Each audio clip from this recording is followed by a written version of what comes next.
So you might be in a situation where for some reason your iPhone is lagging and or glitching on iOS 26.6. Now, this can happen for a couple of different reasons. Number one, the very first thing to understand is that whenever you go through and update your iPhone, it typically will go through and have this indexing period. So you will have to give it a little bit of time for it to kind of go through that indexing period, and that's kind of the first thing I'd recommend doing. That in and of itself will end up fixing the problem there. Now, let's say that's still not working. If you have an older iPhone, like an iPhone 11, 12, 13, expect some glitches, expect some problems.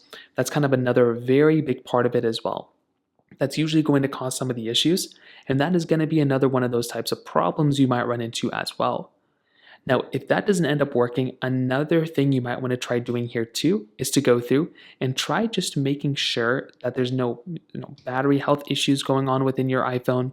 You can make your way over to your battery section here and just double check your battery health, and or you can double check your storage. So just go through, make sure you have enough storage saved onto your device as well.